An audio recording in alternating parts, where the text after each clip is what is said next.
I watched Steve-O do this, and whatever snack he was eating, it seems like he gets it so rarely that it really is like his drug. He looked like he was in total bliss, and I was kind of jealous. You need to find something in your life that you're as passionate about and you love as much as Steve-O loves Monster Munch.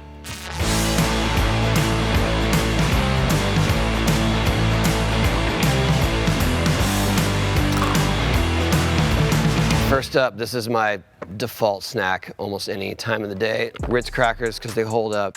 Laughing Cow cheese, because I just think this is the best cheese and I'm not gonna apologize for it. And salami. My technique, I usually don't have them served on a skateboard, but I get it.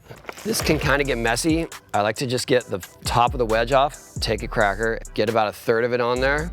You wanna sort of wrap the salami in it, because if you take one bite of this, it's just gonna be crumbs. Right, so you kind of got to go with the whole thing. I know, it's a lot to think about.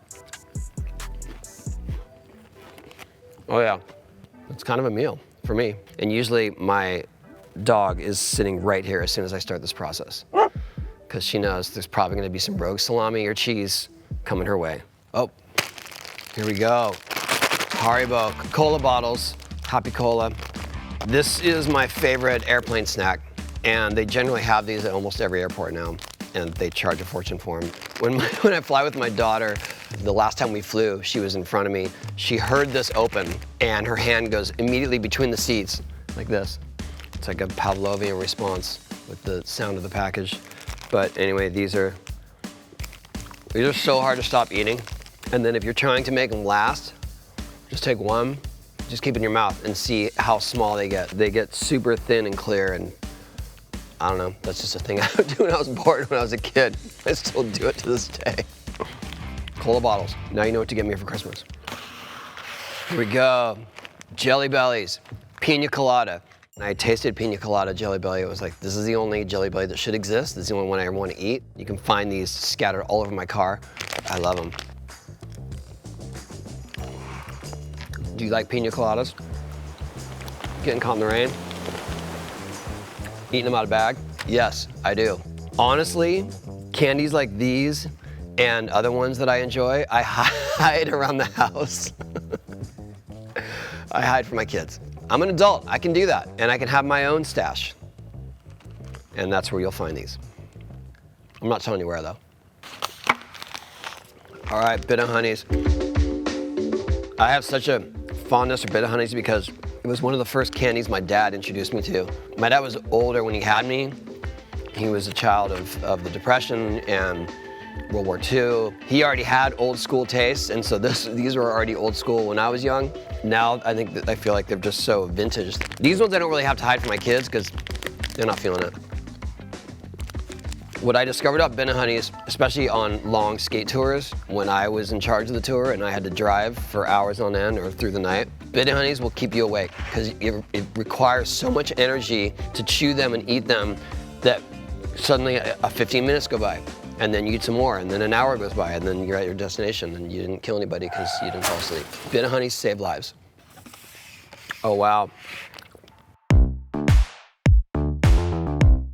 I honestly didn't even know what the names of this taffy was. I only know how it looks and where I used to get it, and we used to get it at Farrell's Ice Cream. There was a Farrell's in San Diego.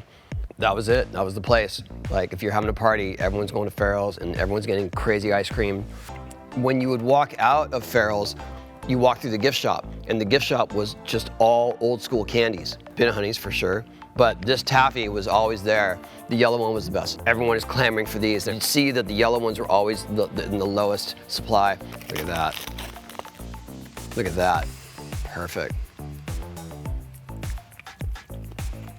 Oh yeah. That's it, I'm 10 again. I don't know how you found these. I haven't honestly eaten them since the last time I went to Farrell's. Okay, Smarties. This was my favorite trick-or-treat treat.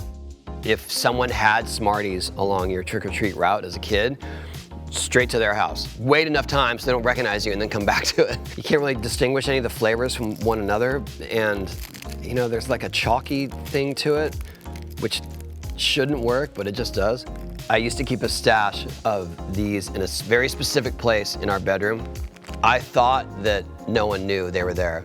And my son Keegan, who was about 9 or 10 at the time, left a Post-it note one morning on my cupboard where I kept these, and it just says, I took the last Smarties, haha, Keegan. So I had to find a new place. I forgot how good these are. I don't recommend getting these on a necklace though. It gets sticky, it gets weird, and you're wearing your food, but these are the best.